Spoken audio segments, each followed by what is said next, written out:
తప్పకుండా దాంట్లో కూడా ఇప్పుడు ఎట్లా కూడా ఎక్స్పెన్షన్ అయ్యింది. ఇంకా కొన్ని వచ్చేట్లు ఉన్నాయి ఖచ్చితంగా కొన్ని జాబులు, ఎందుకంటే చాలా మటుకు పెరిగిపోయింది, ఏరియా పెరిగిపోయింది. దాంట్లో ఇంకా తీసుకోవాల్సిన అవసరం కూడా ఉన్నది మున్సిపాలిటీలో. దాంట్లో ఖచ్చితంగా మన దగ్గర నుంచి నేను ఏర్పాటు చేసే ప్రయత్నం ఖచ్చితంగా చేస్తా. దాంట్లో ఎలాంటి ఇబ్బంది లేదు. ఎప్పుడైతే దాంట్లో నెక్స్ట్ ఇప్పుడు ఉన్నటువంటి అదే అడిషనల్గా మనం ఎంప్లాయీస్ తీసుకుంటామో ఖచ్చితంగా ప్రతి విషయాన్ని అభ్యర్థిగా కాంగ్రెస్ పార్టీ అభ్యర్థిగా నిలబడడం జరిగింది. ఈ కార్యక్రమానికి డిసిసి అధ్యక్షుడు దారాసింగ్ గారికి, డిసిసిబి వైస్ చైర్మన్ రవిగౌడ్ గారికి, ఎక్స్ కౌన్సిలర్ ప్రభాకర్ గౌడ్ గారికి, నేను మీరు ఒకటే వార్డుకు రాలేదని చెప్పారు. గత 20-25 సంవత్సరాల నుంచి మల్లెడిపల్లి రోడ్ ఎవరు కూడా వేయలేదు. నాకు తెలుసు, నేను మల్లెడిపల్లి ఉన్నోని. నేను వచ్చిన ఎంబడి 6 కోట్ల రూపాయలు ఇచ్చి రోడ్ వేసిన. 4 సార్లు వచ్చిపోయినా, 4-5 సార్లు వచ్చిపోయినట్టు. లోపలికి ఇటు వరకు రాకుండా వచ్చు, కానీ వీడికి వచ్చి దీన్ని చేసి ఈ 5-6 కోట్లు పెట్టి చేపించి 6 కోట్ల వరకు ప్రభాకర్ గారు వీళ్ళందరూ కూడా చెప్పినప్పుడు ఎంబడే చేయాలి. ఎందుకంటే ఇది ఈ మర్రెడ్డిపల్లి కానీ, 2వ వార్డు కానీ, 3వ వార్డు, 4-5 వార్డులకు లింక్ వాడుతున్నాయి. దీన్ని ఖచ్చితంగా ఎంత ఇబ్బంది ఉన్నా చేయాలని చెప్పి ఇమ్మీడియట్ నేను ఎమ్మెల్యే గెలిచిన తర్వాత 5.5-6 కోట్ల రూపాయలు పెట్టడం జరిగింది. ఈ వార్డులకు మాత్రమే. ఇదే కాకుండా ఈరోజు తాండూరులో ఉన్నటువంటి ప్రతి వార్డు కూడా వాస్తవంగా ఇబ్బందికరంగా ఉంది. గత 10 సంవత్సరాల నుంచి పట్టించుకున్నటువంటి నాతులు లేదు. మున్సిపల్ అంటే మున్సిపల్ కౌన్సిల్ని మనం గెలిపిస్తే కౌన్సిల్ సమస్యలు చర్చించడానికి కూడా వాళ్ళకి టైం దొరకలేదు. ఎజెండాలు పైసలు ఇచ్చి పాస్ చేయించుకున్నారు, కానీ ఏదైతే వార్డుల సమస్యలు ఉన్నాయో ఈ సమస్యలు ఏ విధంగా పరిష్కరించాలి అని ఒక్కరోజు కూడా డిస్కషన్ చేసినటువంటి పాపం టీంకు తెలుసు. వాళ్ళకి అంత ఇబ్బంది పెట్టారు గతంలో అదే బీఆర్ఎస్ నాయకులు. ఇప్పుడు మళ్ళీ ఓట్లు అడగ నీకు వస్తున్నారు. దయచేసి మీరు ఒకటే చెప్పండి, గతంలో మీరు అవకాశం ఇచ్చారు వాళ్ళకి, ఏం చేసారు వాళ్ళు కౌన్సిల్లో ఒకసారి మీరు ఆలోచన చేయండి. ఒక మున్సిపల్ కమిషనర్ పెట్టడానికి వాళ్ళ నుంచి కాల ఇన్ఛార్జి కమిషనర్లను పెట్టుకొని, ఓ ఆర్డీఓనో ఎవరినో పెట్టుకొని వాళ్ళ ఇష్టం వచ్చినట్టు పెట్టుకొని వాడు ఏం చెప్తే అది చేసుకున్నారు. కానీ మున్సిపల్ అభివృద్ధికి ఎప్పుడు కూడా వాళ్ళు పాటుపడినటువంటి దాఖలాలు లేవు. ఈరోజు నేను వచ్చిన తర్వాత దాదాపు 100 కోట్లు మున్సిపాలిటీకి ఇచ్చాను. వాస్తవంగా వాటర్ సమస్య అంటా ఉన్నారు. వాటర్ సమస్య ఉన్నది ఇక్కడ. బోర్లు రావాలి, నల్ల కలెక్షన్స్ ఉన్నాయి, ఎక్స్పెన్షన్ అవుతుంది.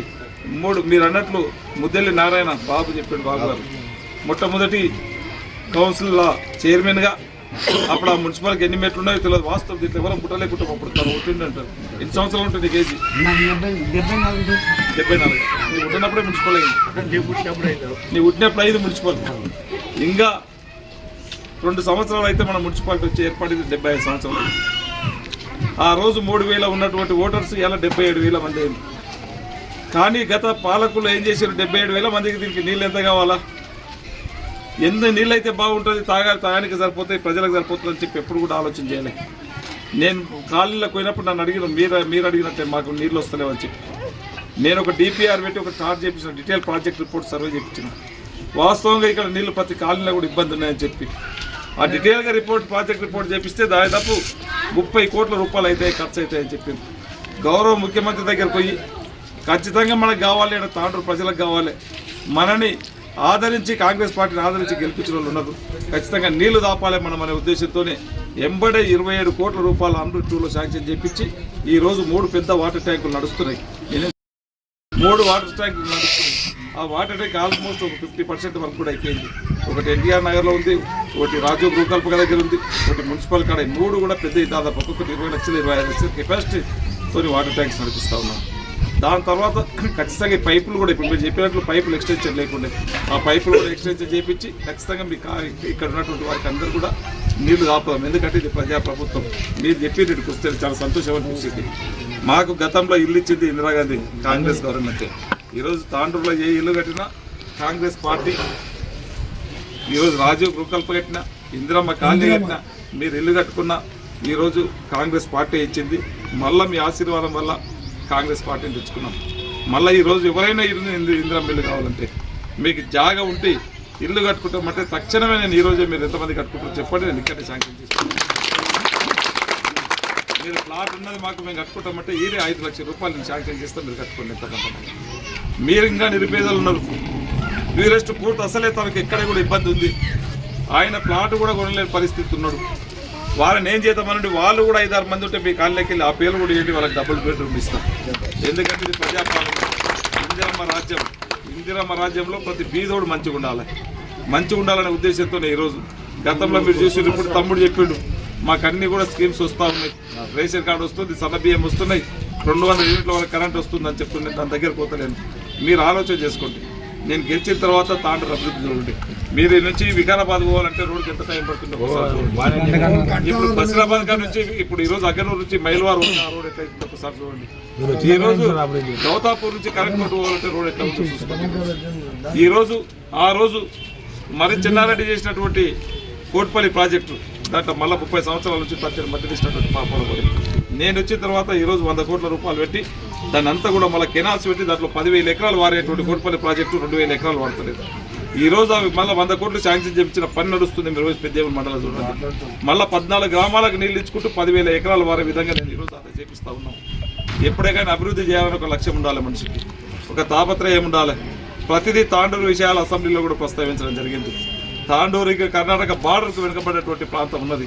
ఇక్కడ అన్ని విధాలా డెవలప్ చేయాలని చెప్పి అసెంబ్లీలో కూడా ప్రతి సమస్యను కూడా దీన్ని ప్రస్తావించి ప్రతిదీ ముఖ్యమంత్రి గారితో కొట్లాడి ముఖ్యమంత్రి గారి సహకారంతో అన్ని ఒక్కొక్కటి చేపిస్తూ ఉన్నాం.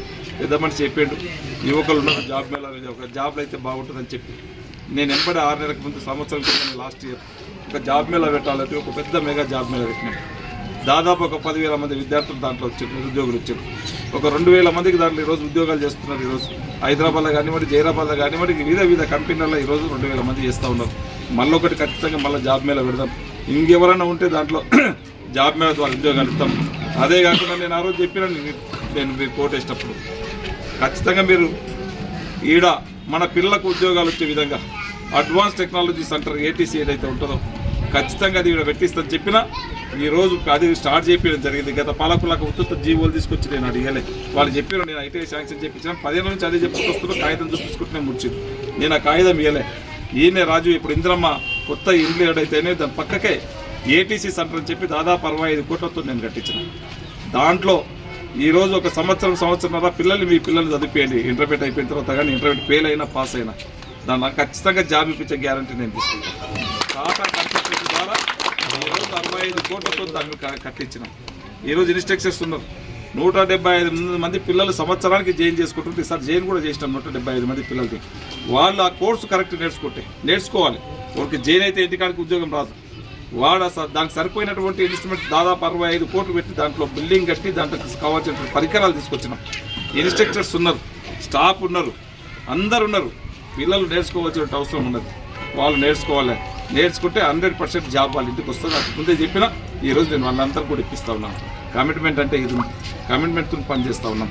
ఖచ్చితంగా మీరు అడిగింది ఇప్పుడు వాటర్ అడిగింది, ఖచ్చితంగా నీళ్ళు ఇస్తా. కమ్యూనిటీ వాళ్ళు అడిగింది ఎంబడే మీరు కమ్యూనిటీ వాళ్ళు ఎంబడే కట్టుకోండి. నేను ఎంబడేటి శాంక్షన్ ఇస్తాను. ఎవరు కట్టుకుంటారో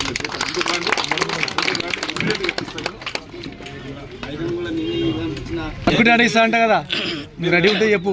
ఈ రోజు మన ముఖ్యమంత్రి గారు పని చేయడానికి మన ముఖ్యమంత్రి గారు ఉన్నారు. డబ్బులు తీసుకురానికి మన ముఖ్యమంత్రి గారితో నేను తీసుకొస్తా కొట్లాడి. నేను ఇక్కడ నుంచి మీకు కావాల్సింది, మీరు నాకు కావాల్సింది మన కౌన్సిలర్ని గెలిపించేయండి. నేను ఇక్కడ డబ్బులు తీసుకొచ్చి ఈ వార్డుకు కావాల్సినటువంటి సౌకర్యాలు అన్నింటినీ కూడా చేసి ఇచ్చే బాధ్యత నేను తీసుకుంటాను. ఎందుకంటే పైసలు ఇచ్చేటప్పుడు నేను ఇక్కడ కూడా మన కౌన్సిలర్ ఉంటే అన్ని విధాలు అభివృద్ధి చేసే బాధ్యత ఉంటుంది. అన్ని విధాలు అభివృద్ధి చేయడానికి అవకాశం ఉంటుంది. ఈడ మన కౌన్సిలర్ లేకుంటే నేను ఆడ డబ్బులు ఇవ్వడానికి ఇబ్బంది అవుతుంది. ఎందుకంటే మనోడు ఉన్నాడు కనుక. ఈ వార్డు బాగుండాలంటే ఇక్కడ నేను డబ్బులు తీసుకురావడానికి నేను సిద్ధంగా ఉన్నా. ఇది కూడా మనోళ్ళు ఇక్కడ మనోళ్ళు ఉంటే ఈజీగా అవుతుంది. ఎందుకంటే నేను ఈ వాళ్ళు చేయమని చెప్పి కౌన్సిలర్ పాటిస్తే ఆయన ఇష్టం వచ్చిన తర్వాత పెడతాను. మనలోకి న్యాయం జరగదు. మనం చెప్పిన తర్వాత న్యాయం చేయమంటే చేయడు. నేను ఇక్కడ మాట ఇచ్చిన కమ్యూనిటీ ali అని చెప్పి ఆ వార్డుకు అని నా కౌన్సిలర్కి ఇస్తే ఏం చేస్తాడు, ఆయన ఇష్టం వచ్చి తన పెట్టుకుంటాడు. ఇబ్బందికరం అవుతుంది. కనుక ఆయన తీసుకొచ్చే ఫండ్స్ ₹1 కూడా ఉండదు. తప్పిదారి ఒకవేళ ఆయన తప్పిదారి మరి గెలిచిందంటే ఆయన ₹1 కాదు, ఒక వెంట్రుక ప్రమాణం ఫండ్స్ తీసుకొచ్చే అవకాశం లేకుంటుంది కూడా. ఎందుకంటే డబ్బులు ఏది ఇచ్చినా నేనే ఇవ్వాలా, ఏం చేసినా నేనే చేయాలా. మీరు కూడా ఖచ్చితంగా రూలింగ్ గవర్నమెంట్ ఉన్నది. మీరు ఆశీర్వదించండి, ప్రత్యూషను గెలిపియండి. మీకు కావాల్సిన